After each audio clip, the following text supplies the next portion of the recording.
पूज्य भगवान महावीर तथागत भगवान बुद्ध विज्ञ होते हुए भी लोक भाषाओं में गीता के ही संदेशवाहक हैं। आत्मा सत्य है और पूर्ण संयम से आत्मस्थिति का विधान है, ये गीता का ही विचार है। बुद्ध ने उसी तत्व को सर्वज्ञ तथा अविनाशी पद कहकर गीता के ही विचार को पुष्ट किया है। इतना ही नहीं, अपितु विश्व वाडमय में धर्म के नाम पर जो कुछ भी सार सर्वस्व है, जैसे एक ईश्वर, प्रार्थना, पश्चाताप, तप इत्यादि गीता के ही उपदेश हैं। वही उपदेश स्वामी श्री अड़गड़ानंद जी के मुखाब से निःसृत यथार्थ गीता कैसेट रूप में मानव मात्र की मुक्ति का दिव्य संदेश बनकर उपस्थित है।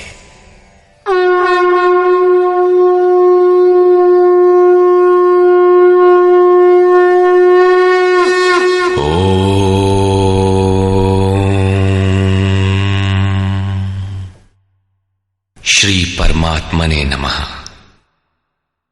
यथार्थ गीता, श्रीमद् भगवत गीता, अथ पंचमो अध्यायः। अध्याय 3 में अर्जुन ने प्रश्न रखा था कि भगवान, जब ज्ञान योग आपको श्रेष्ठ मान्य है तो आप मुझे भयंकर कर्मों में क्यों लगाते हैं? अर्जुन को निष्काम कर्म योग की अपेक्षा ज्ञान योग कुछ सरल प्रतीत हुआ लगता है, क्योंकि ज्ञान योग में हारने पर देवत्व और विजय में महामहिम स्थिति, दोनों ही दशाओं में लाभ ही लाभ प्रतीत हुआ। किंतु अब तक अर्जुन ने भली प्रकार समझ लिया था कि दोनों ही मार्गों में कर्म तो करना ही पड़ेगा।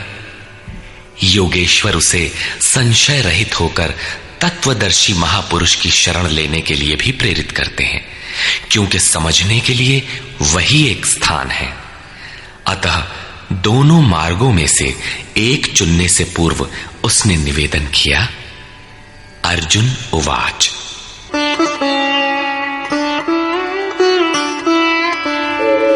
संन्यासं कर्मणां कृष्ण पुनर्योगं च शंससि यच्छ्रेय एतयोरेकं तन्मे ब्रूहि सुनिश्चितम्। हे श्री कृष्ण, आप कभी संन्यास माध्यम से किए जाने वाले कर्म की और कभी निष्काम दृष्टि से किए जाने वाले कर्म की प्रशंसा करते हैं। इन दोनों में से एक जो भली प्रकार आपका निश्चय किया हुआ हो, जो परम कल्याणकारी हो, उसे मेरे लिए कहिए। कहीं जाने के लिए आपको 2 मार्ग बताए जाए तो आप सुविधाजनक मार्ग अवश्य पूछेंगे। यदि नहीं पूछते तो आप जाने वाले नहीं हैं। इस पर योगेश्वर श्री कृष्ण ने कहा। श्री भगवान उवाच। संन्यासः कर्मयोगश्च निःश्रेयसकरावुभौ तयोस्तु कर्म संन्यासात् कर्मयोगो विशिष्यते। अर्जुन, संन्यास माध्यम से किया जाने वाला कर्म अर्थात ज्ञान मार्ग से किया जाने वाला कर्म और कर्म योग, निष्काम भावना से किए जाने वाले कर्म, ये दोनों ही परम श्रेय को दिलाने वाले हैं। परंतु इन दोनों मार्गों से संन्यास अथवा ज्ञान दृष्टि से किए जाने वाले कर्म की अपेक्षा निष्काम कर्म योग श्रेष्ठ है। प्रश्न स्वाभाविक है कि श्रेष्ठ क्यों है? ज्ञेयः स नित्य सन्न्यासी यो न द्वेष्टि न कांक्षति निर्द्वन्द्वो हि महाबाहो सुखं बन्धात् प्रमुच्यते। महाबाहु अर्जुन, जो न किसी से द्वेष करता है न किसी की आकांक्षा करता है, वो सदैव सन्यासी ही समझने योग्य है, चाहे वो ज्ञान मार्ग से या निष्काम कर्म मार्ग से ही क्यों ना हो। राग द्वेषादि द्वंद्वों से रहित वो पुरुष सुखपूर्वक भव बंधन से मुक्त हो जाता है।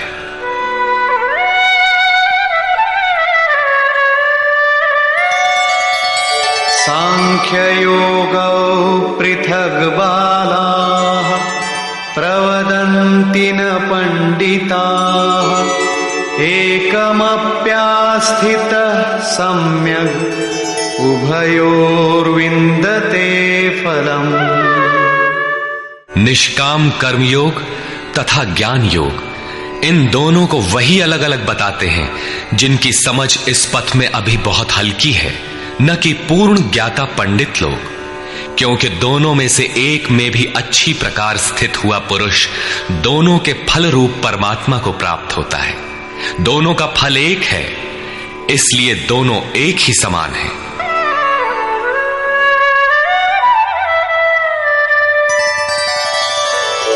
यत् सांख्यैः प्राप्यते स्थानं तद्योगैरपि गम्यते। एकं सांख्यं च योगं च यः पश्यति स पश्यति। जहां सांख्य दृष्टि से कर्म करने वाला पहुंचता है, वहीं निष्काम माध्यम से कर्म करने वाला भी पहुंचता है। इसलिए जो दोनों को फल की दृष्टि से एक देखता है, वही यथार्थ जानने वाला है। जब दोनों एक ही स्थान पर पहुंचते हैं, तो निष्काम कर्मयोग विशेष क्यों? श्री कृष्ण बताते हैं,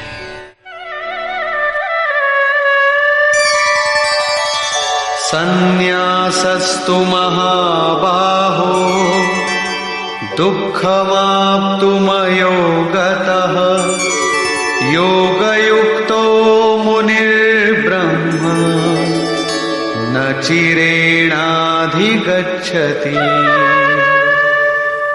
अर्जुन, निष्काम कर्मयोग का आचरण किए बिना संन्यासः का प्राप्त होना दुखप्रद है। जब योग का आचरण प्रारंभ ही नहीं किया तो असंभव सा है। इसलिए भगवत स्वरूप का मनन करने वाला मुनि, जिसकी मन सहित इंद्रियां मौन है, निष्काम कर्मयोग का आचरण करके परब्रह्म परमात्मा को शीघ्र ही प्राप्त हो जाता है।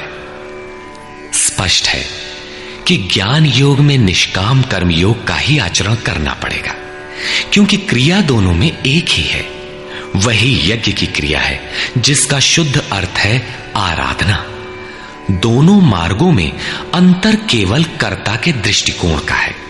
एक अपनी शक्ति को समझकर हानि लाभ देखते हुए इसी कर्म में प्रवृत्त होता है, और दूसरा निष्काम कर्मयोगी इष्ट पर निर्भर होकर इसी क्रिया में प्रवृत्त होता है।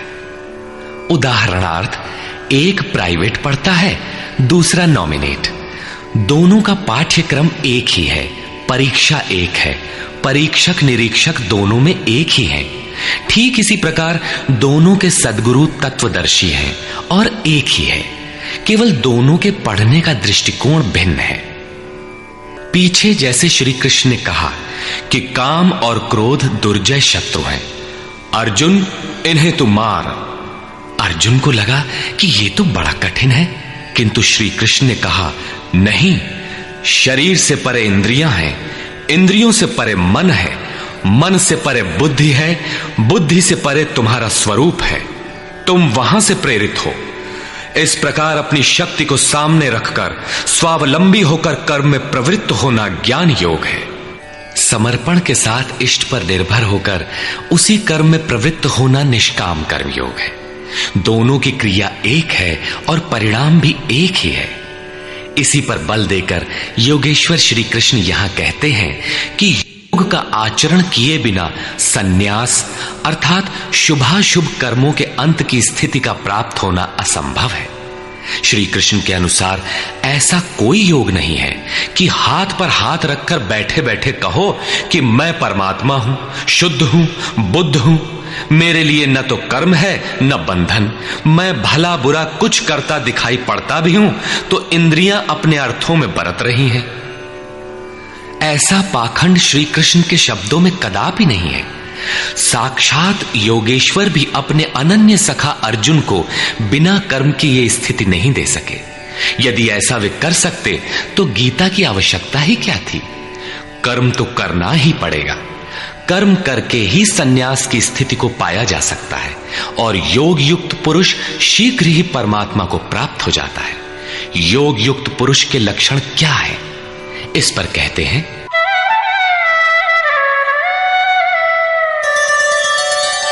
योगयुक्तो विशुद्धात्मा विजितात्मा जितेन्द्रियः सर्वभूतात्मा भूतात्मा कुर्वन्नपि न लिप्यते।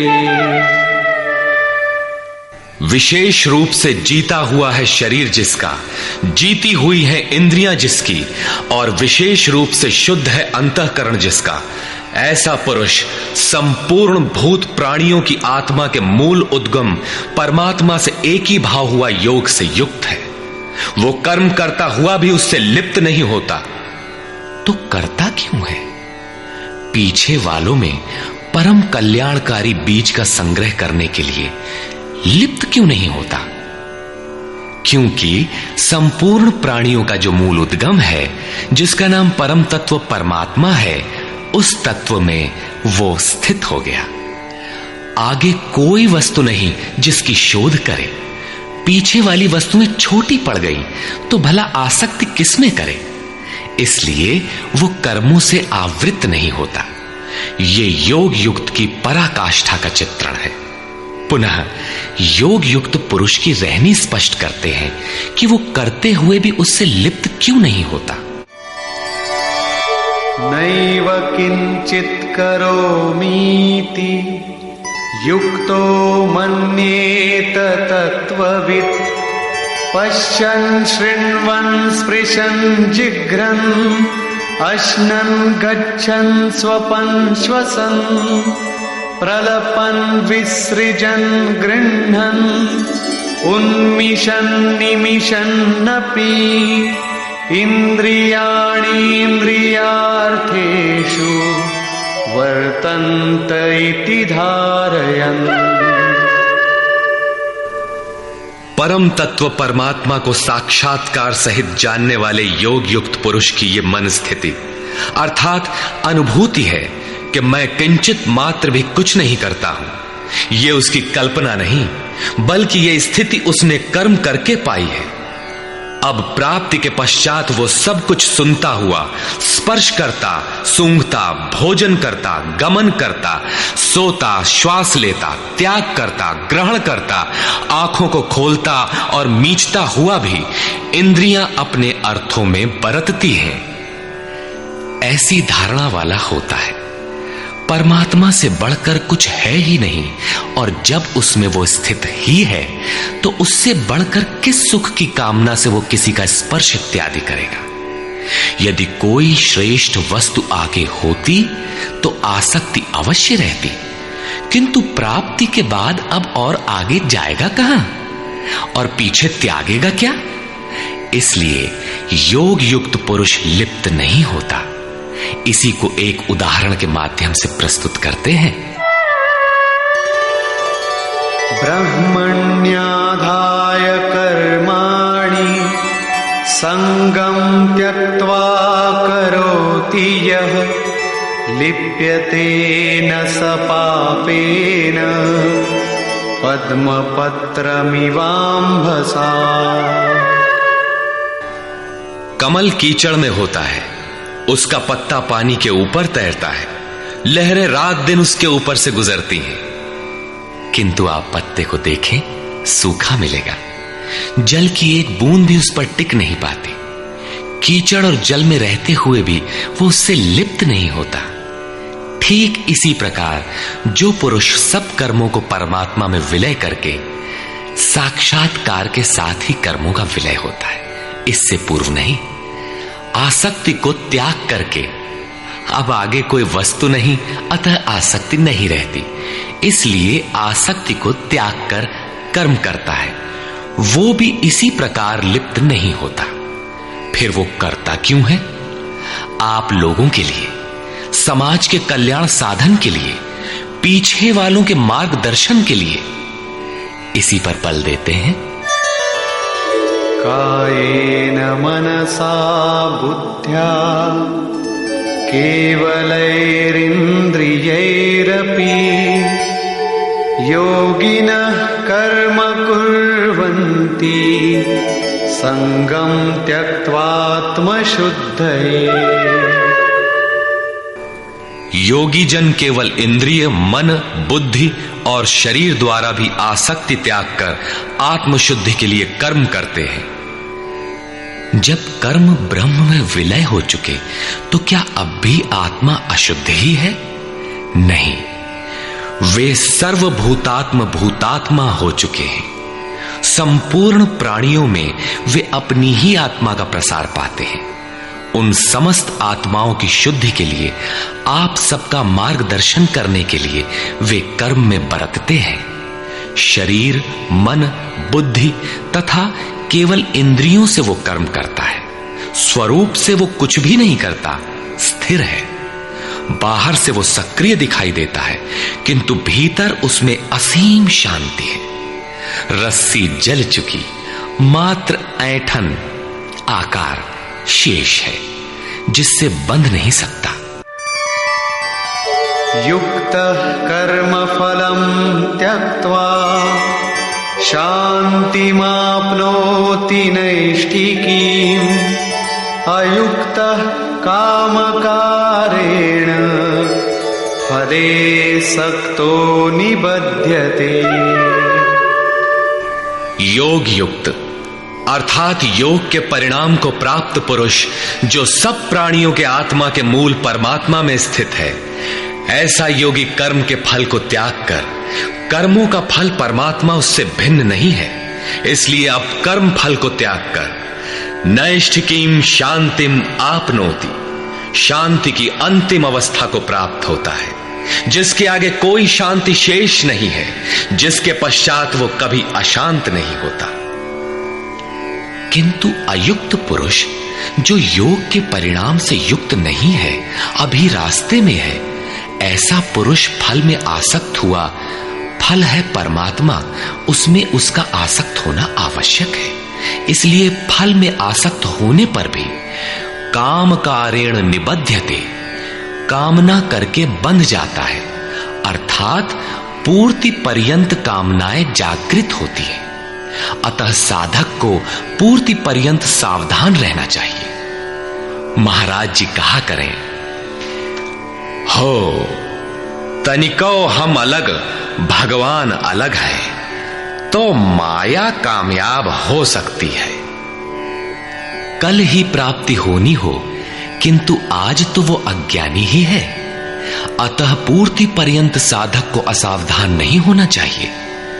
इसी पर आगे देखें। सर्वकर्माणि मनसा सन्न्यस्यास्ते सुखं वशी नवद्वारे पुरे देहि नैव कुर्वन्न कारयन्। जो संपूर्ण रूप से स्ववश है, जो शरीर, मन, बुद्धि और प्रकृति से परे स्वयं में स्थित है, ऐसा वशी पुरुष निसंदेह न कुछ करता है न कराता है। पीछे वालों से कराना भी उसकी आंतरिक शांति का स्पर्श नहीं कर पाता। ऐसा स्वरूपस्थ पुरुष शब्दादि विषयों को उपलब्ध कराने वाले 9 द्वारों, 2 कान, 2 नेत्र, 2 नासिका छिद्र, 1 मुख, उपस्थ एवं पायु वाले शरीर रूपी घर में सब कर्मों को मन से त्याग कर स्वरूपानंद में ही स्थित रहता है। यथार्थतः वो न कुछ करता है और न कराता है। इसी को पुनः श्री कृष्ण दूसरे शब्दों में कहते हैं कि वो प्रभु न करता है न कराता है। सद्गुरु, भगवान, प्रभु, स्वरूपस्थ, महापुरुष, युक्त इत्यादि एक दूसरे के पर्याय हैं। अलग से कोई भगवान कुछ करने नहीं आता। वो जब करता है तो इन्हीं स्वरूपस्थ इष्ट के माध्यम से कराता है। महापुरुष के लिए शरीर मकान मात्र है। अतः परमात्मा का करना और महापुरुष का करना एक ही बात है, क्योंकि वो उनके द्वारा है। वस्तुतः वो पुरुष करते हुए भी कुछ नहीं करता। इसी पर अगला श्लोक देखें। न कर्तृत्वं न कर्माणि लोकस्य सृजति प्रभुः न कर्मफल संयोगम् स्वभावस्तु प्रवर्तते। वो प्रभु न तो भूत प्राणियों के कर्तापन को, न कर्मों को और न कर्म फलों का संयोग ही बैठाता है, बल्कि स्वभाव में स्थित प्रकृति के दबाव के अनुसार ही सभी बरतते हैं। जैसी जिसकी प्रकृति सात्विक, राजसी अथवा तामसी है, उसी स्तर से वो बरतता है। प्रकृति तो लंबी चौड़ी है, लेकिन आपके ऊपर उतना ही प्रभाव डाल पाती है जितना आपका स्वभाव विकृत अथवा विकसित है। प्रायः लोग कहते हैं कि करने कराने वाले तो भगवान हैं, हम तो यंत्र हैं, हमसे वे भला करावें अथवा बुरा। किंतु योगेश्वर श्री कृष्ण कहते हैं कि न वो प्रभु स्वयं करता है, न कराता है, और न वो जुगाड़ ही बैठाता है। लोग अपनी स्वभाव में स्थित प्रकृति के अनुरूप बरतते हैं, भगवान नहीं करते। तब लोग कहते क्यों हैं कि भगवान करते हैं? इस पर योगेश्वर बताते हैं, नादत्ते कस्यचित् पापं न चैव सुकृतं विभुः अज्ञानेनावृतं ज्ञानं तेन मुह्यन्ति जन्तवः। जिसे अभी प्रभु कहा उसी को यहां विभु कहा गया है, क्योंकि वो संपूर्ण वैभव से संयुक्त है। प्रभुता एवं वैभव से संयुक्त वो परमात्मा न किसी के पाप कर्म को और न किसी के पुण्य कर्मों को ही ग्रहण करता है। फिर लोग कहते क्यों हैं? इसलिए कि अज्ञान के द्वारा ज्ञान ढका हुआ है। उन्हें अभी साक्षात्कार सहित ज्ञान तो हुआ नहीं, वे अभी जंतु हैं। मोहवश वे कुछ भी कह सकते हैं। ज्ञान से क्या होता है, इसे स्पष्ट करते हैं। ज्ञानेन तु तदज्ञानम् येषां नाशितमात्मनः तेषामादित्यवज्ज्ञानम् प्रकाशयति तत्परम्। जिनके अंतःकरण का वो अज्ञान, जिसने ज्ञान को ढक रखा था, आत्म साक्षात्कार द्वारा नष्ट हो गया है, और इस प्रकार जिसने ज्ञान प्राप्त कर लिया है, उनका वो ज्ञान सूर्य के सदृश उस परम तत्व परमात्मा को प्रकाशित करता है। तो क्या परमात्मा किसी अंधकार का नाम है? नहीं, वो तो स्वयं प्रकाश रूप दिन राति, स्वयं प्रकाश रूप है तो, किंतु हमारे उपभोग के लिए तो नहीं है, दिखाई तो नहीं देता। जब ज्ञान द्वारा अज्ञान का आवरण हट जाता है, तो उनका वो ज्ञान सूर्य के सदृश परमात्मा को अपने में प्रवाहित कर लेता है। फिर उस पुरुष के लिए कहीं अंधकार नहीं रह जाता। उस ज्ञान का स्वरूप क्या है? तद्बुद्धयस्तदात्मानः तन्निष्ठास्तत्परायणाः गच्छन्त्य पुनरावृत्तिं ज्ञाननिर्धूतकल्मषाः। जब उस परम तत्व परमात्मा के अनुरूप बुद्धि हो, तत्व के अनुरूप प्रवाहित मन हो, परम तत्व परमात्मा में एक ही भाव से उसकी रहनी हो और उसी के परायण हो, इसी का नाम ज्ञान है। ज्ञान कोई बकवास या बहस नहीं है। इस ज्ञान द्वारा पाप रहित हुआ पुरुष पुनरागमन रहित परम गति को प्राप्त होता है। परम गति को प्राप्त पूर्ण जानकारी से युक्त पुरुष ही पंडित कहलाते हैं। आगे देखें। विद्या विनय संपन्ने ब्राह्मणे गविहस्तिनि शुनि चैव श्वपाके च पंडिताः समदर्शिनः। ज्ञान के द्वारा जिनका पाप शमन हो चुका है, जो अपनावर्ती परम गति को प्राप्त हैं, ऐसे ज्ञानी जन विनय युक्त ब्राह्मण तथा चांडाल में, गाय और कुत्ते में तथा हाथी में समान दृष्टि वाले होते हैं। उनकी दृष्टि में विद्या विनय युक्त ब्राह्मण न तो कोई विशेषता रखता है और न चांडाल कोई हीनता रखता है।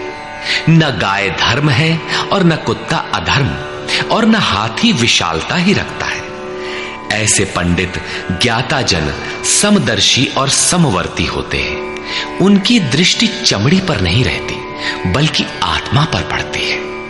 अंतर केवल इतना है, विद्या विनय संपन्न स्वरूप के समीप है और शेष कुछ पीछे है। कोई एक मंजिल आगे है तो कोई पिछले पड़ाव पर। शरीर तो वस्त्र है। उनकी दृष्टि वस्त्र को महत्व नहीं देती, अपितु उनके हृदय में स्थित आत्मा पर पड़ती है। इसलिए वे कोई भेद नहीं रखते। श्री कृष्ण ने पर्याप्त गो सेवा की थी। उन्हें गाय के प्रति गौरवपूर्ण शब्द कहना चाहिए था, किंतु उन्होंने ऐसा कुछ भी नहीं कहा। श्री कृष्ण ने गाय को धर्म में कोई स्थान नहीं दिया। उन्होंने केवल इतना माना कि अन्य जीवात्माओं की तरह उसमें भी आत्मा है। गाय का आर्थिक महत्व जो भी हो, उसका धार्मिक वैशिष्ट्य परिवर्ती लोगों की देन है। श्री कृष्ण ने पीछे बताया कि अविवेकियों की बुद्धि अनंत शाखाओं वाली होती है, इसलिए वे अनंत क्रियाओं का विस्तार कर लेते हैं। जबकि निष्काम कर्म योग में अर्जुन निर्धारित क्रिया एक ही है, यज्ञ की प्रक्रिया आराधना। अपुनरावृत्ति वाला ऐसा महापुरुष उस विद्या विनय संपन्न ब्राह्मण, चांडाल, कुत्ते, हाथी और गाय सब पर समान दृष्टि वाला होता है, क्योंकि उसकी दृष्टि हृदय स्थित आत्म स्वरूप पर पड़ती है। ऐसे महापुरुष को परम गति में क्या मिला है और कैसे, इस पर प्रकाश डालते हुए योगेश्वर श्री कृष्ण बताते हैं। इहैव तैर्जितः सर्गो येषां साम्ये स्थितं मनः निर्दोषं हि समं ब्रह्म तस्माद् ब्रह्मणि ते स्थिताः। उन पुरुषों द्वारा जीवित अवस्था में ही संपूर्ण संसार जीत लिया गया, जिनका मन समत्व में स्थित है। मन के समत्व का संसार जीतने से क्या संबंध? संसार मिट ही गया तो वो पुरुष रहा कहां? श्री कृष्ण कहते हैं, निर्दोषम हि समम ब्रह्म। वो ब्रह्म निर्दोष और सम है। इधर उनका मन भी निर्दोष और सम स्थिति वाला हो गया। तस्मात् ब्रह्मणि ते स्थिताः। इसलिए वो ब्रह्म में स्थित हो जाता है। इसी का नाम अपुनरावर्ती परम गति है। ये कब मिलता है? जब संसार रूपी शत्रु जीतने में आ जाए। संसार कब जीतने में आता है? जब मन का निरोध हो जाए, समत्व में प्रवेश पा जाए, क्योंकि मन का प्रसार ही जगत है। जब वो ब्रह्म में स्थित हो जाता है, तब ब्रह्मविद का लक्षण क्या है, उसकी रहनी स्पष्ट करते हैं। न प्रहिष्येत् प्रियं प्राप्य नो द्विजेत् प्राप्य चाप्रियं स्थिरबुद्धिरसम्मूढो ब्रह्मविद् ब्रह्मणि स्थितः। उसका कोई प्रिय अप्रिय होता नहीं, इसलिए जिसे लोग प्रिय समझते हैं उसे पाकर वो हर्षित नहीं होता, और जिसे लोग अप्रिय समझते हैं, जैसा धर्मावलंबी चिन्ह लगाते हैं, उसे पाकर वो उद्वेगवान नहीं होता है। ऐसा स्थिर बुद्धि, असम्मूढ़, संशय रहित ब्रह्मविद, ब्रह्म से संयुक्त ब्रह्मवेत्ता, ब्रह्मणि स्थितः, परात्पर ब्रह्म में सदैव स्थित है। बाह्य स्पर्शेष्वसक्तात्मा विन्दत्यात्मनि यत् सुखम् स ब्रह्मयोगयुक्तात्मा सुखमक्षयमश्नुते। बाहर संसार के विषय भोगों में अनासक्त पुरुष अंतरात्मा में स्थित जो सुख है उस सुख को प्राप्त होता है। वो पुरुष ब्रह्म योग युक्त आत्मा, पर ब्रह्म परमात्मा के साथ मिलन से युक्त आत्मा वाला है। इसलिए वो अक्षय आनंद का अनुभव करता है, जिस आनंद का कभी क्षय नहीं होता। इस आनंद का उपभोग कौन कर सकता है? जो बाहर के विषय भोगों से अनासक्त है। तो क्या भोग बाधक हैं? भगवान श्री कृष्ण कहते हैं, ये हि संस्पर्शजा भोगा दुःखयोनय एव ते आद्यन्तवन्तः कौन्तेय न तेषु रमते बुधः। केवल त्वचा ही नहीं, सभी इंद्रियां स्पर्श करती हैं। देखना आंख का स्पर्श है, सुनना कान का स्पर्श है। इसी प्रकार इंद्रियों और विषयों के संयोग से उत्पन्न होने वाले सभी भोग यद्यपि भोगने में प्रिय प्रतीत होते हैं, किंतु निसंदेह वे सब दुख योनयः, दुखद योनियों के ही कारण हैं। ये भोग ही योनियों के कारण हैं। इतना ही नहीं, वे भोग पैदा होने और मिटने वाले हैं, नाशवान हैं। इसलिए कौन्तेय, विवेकी पुरुष उनमें नहीं फंसते। इंद्रियों के इन स्पर्शों में रहता क्या है? काम और क्रोध, राग और द्वेष। इस पर श्री कृष्ण कहते हैं, शक्नोति हैव यः सोढुम् प्राक्शरीरविमोक्षणात् कामक्रोधोद्भवं वेगम् स युक्तः स सुखी नरः। इसलिए जो मनुष्य शरीर के नाश होने से पहले ही काम और क्रोध से उत्पन्न हुए वेग को सहन करने में, मिटा देने में सक्षम है, वही न रमन करने वाला है। वही इस लोक में योग से युक्त है और वही सुखी है। जिसके पीछे दुख नहीं है, उस सुख में अर्थात परमात्मा में स्थिति वाला है। जीते जी ही इसकी प्राप्ति का विधान है, मरने पर नहीं। संत कबीर ने इसी को स्पष्ट किया, अवधू जीवत में कर आशा। तो क्या मरने के बाद मुक्ति नहीं होती? वे कहते हैं, मुए मुक्ति गुरु कहे स्वार्थी, झूठा दे विश्वासा।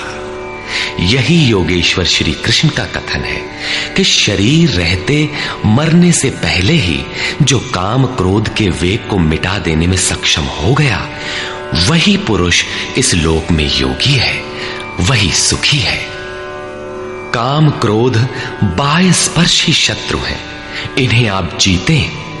इसी पुरुष के लक्षण पुनः बता रहे हैं, योऽन्तः सुखोऽन्तरारामः तथान्तर्ज्योतिरेव यः स योगी ब्रह्मनिर्वाणम् ब्रह्मभूतोऽधिगच्छति। जो व्यक्ति अंतरात्मा में ही सुख वाला, अंतरारामः, अंतरात्मा में ही आराम वाला, तथा जो अंतरात्मा में ही प्रकाश वाला, साक्षात्कार वाला है, वही योगी ब्रह्मभूत, ब्रह्म के साथ एक होकर ब्रह्म निर्वाणम, वाणी से परे ब्रह्म, शाश्वत ब्रह्म को प्राप्त होता है। अर्थात पहले विकारों, काम क्रोध का अंत, फिर दर्शन, फिर प्रवेश। आगे देखें,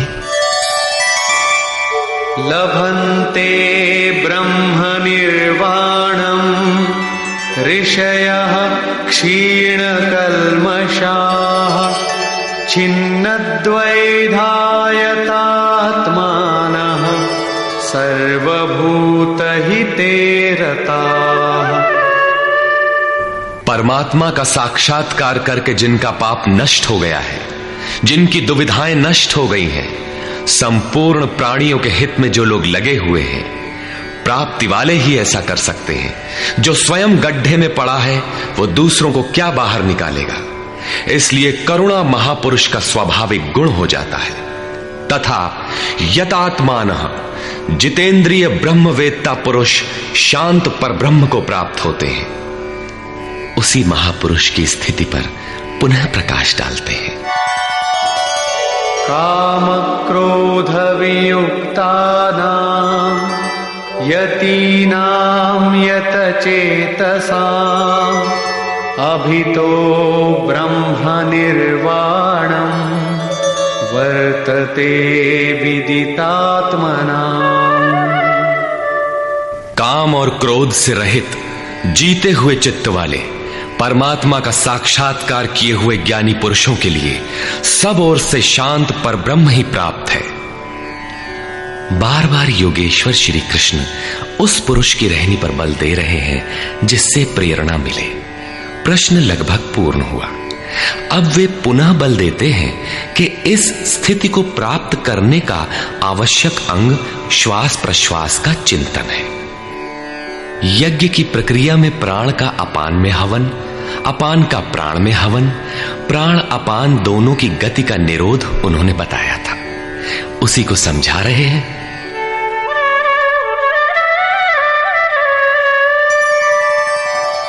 स्पर्शान् कृत्वा बहिर्बाह्यान् चक्षुश्चैवान्तरे भ्रुवोः प्राणापानौ समौ कृत्वा नासाभ्यन्तरचारिणौ यतेन्द्रियमनोबुद्धिः मुनिर्मोक्षपरायणः विगतेच्छाभयक्रोधो यः सदा मुक्त एव सः। अर्जुन, बाहर के विषयों दृश्यों का न चिंतन करते हुए उन्हें त्याग कर नेत्रों की दृष्टि को भ्रिकुटी के बीच में स्थिर करके, भ्रुवोः अंतरे का ऐसा अर्थ नहीं कि आंखों के बीच या भावों के बीच कहीं देखने की भावना से दृष्टि लगाएं। भ्रिकुटी के बीच का शुद्ध अर्थ इतना है कि सीधे बैठने पर दृष्टि भ्रिकुटी के ठीक मध्य से सीधे आगे बढ़े। दाहिने बाएं इधर उधर चकपक न देखें। नाक की डाणी पर सीधी दृष्टि रखते हुए नासिका के अंदर विचरण करने वाले प्राण और अपान वायु को सम करके, अर्थात दृष्टि तो वहां स्थिर करो और सुरत को श्वास में लगा दो कि कब श्वास भीतर गई, कितनी रुकी। लगभग आधा सेकंड रुकती है, प्रयास करके न रोकें। कब श्वास बाहर निकली, कितनी देर तक बाहर रही। श्वास में उठने वाली नाम ध्वनि सुनाई पड़ती रहेगी। इस प्रकार श्वास प्रश्वास पर जब सुरत टिक जाएगी तो धीरे धीरे श्वास अचल स्थिर ठहर जाएगी, सम हो जाएगी। न भीतर से संकल्प उठेंगे और न बाह्य संकल्प अंदर टकराव कर पाएंगे। बाहर के भोगों का चिंतन तो बाहर ही त्याग दिया गया था, भीतर भी संकल्प नहीं जागृत होंगे। सुरत एकदम खड़ी हो जाती है, तैल धारावत। तेल की धारा पानी की तरह टप टप नहीं गिरती, जब तक गिरेगी धारा ही गिरेगी। इसी प्रकार प्राण और अपान की गति एकदम सम स्थिर करके इंद्रियों, मन और बुद्धि को जिसने जीत लिया है, इच्छा, भय और क्रोध से रहित मननशीलता की चरम सीमा पर पहुंचा हुआ मोक्ष परायण मुनि सदा मुक्त ही है। मुक्त होकर वो कहां जाता है, क्या पाता है, इस पर कहते हैं भोक्तारं यज्ञ तपसां सर्वलोकमहेश्वरं सुहृदं सर्वभूतानां ज्ञात्वा मां शान्तिमृच्छति। वो मुक्त पुरुष मुझे यज्ञ और तपों को भोगने वाला, संपूर्ण लोकों के ईश्वरों का भी ईश्वर, संपूर्ण प्राणियों का स्वार्थ रहित हितैषी, ऐसा साक्षात जानकर शांति को प्राप्त होता है। योगेश्वर श्री कृष्ण कहते हैं कि उस पुरुष के श्वास प्रश्वास के यज्ञ और तप का भोक्ता मैं हूं। यज्ञ और तप अंत में जिसमें विलय होते हैं वो मैं हूं, वो मुझे प्राप्त होता है। यज्ञ के अंत में जिसका नाम शांति है वो मेरा ही स्वरूप है। वो मुक्त पुरुष मुझे जानता है और जानते ही मुझे प्राप्त हो जाता है। इसी का नाम शांति है। जैसे मैं ईश्वरों का भी ईश्वर हूं, वैसे ही वो भी है। निष्कर्ष, इस अध्याय के आरंभ में अर्जुन ने प्रश्न किया कि कभी तो आप निष्काम कर्मयोग की प्रशंसा करते हैं और कभी आप संन्यास मार्ग से कर्म करने की प्रशंसा करते हैं। अतः दोनों में एक को जो आपका सुनिश्चित किया हो, परम कल्याणकारी हो, उसे कहिए। श्री कृष्ण ने बताया, अर्जुन, परम कल्याण तो दोनों में है। दोनों में वही निर्धारित यज्ञ की क्रिया ही की जाती है। फिर भी निष्काम कर्मयोग विशेष है। बिना इसे किए संन्यास अर्थात शुभाशुभ कर्मों का अंत नहीं होता। संन्यास मार्ग नहीं, मंजिल का नाम है। योग युक्त ही सन्यासी है। योग युक्त के लक्षण बताए कि वही प्रभु है। वह न करता है न कुछ कराता है, बल्कि स्वभाव में प्रकृति के दबाव के अनुरूप लोग व्यस्त हैं। जो साक्षात मुझे जान लेता है वही ज्ञाता है, वही पंडित है। यज्ञ के परिणाम में लोग मुझे जानते हैं।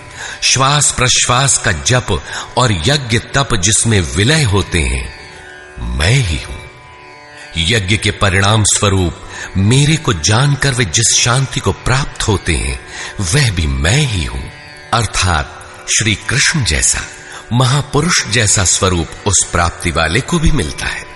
वह भी ईश्वरों का ईश्वर, आत्मा का भी आत्म स्वरूपमय हो जाता है। उस परमात्मा के साथ एक ही भाव पा लेता है। अर्थात एक होने में जन्म चाहे जितने लगे।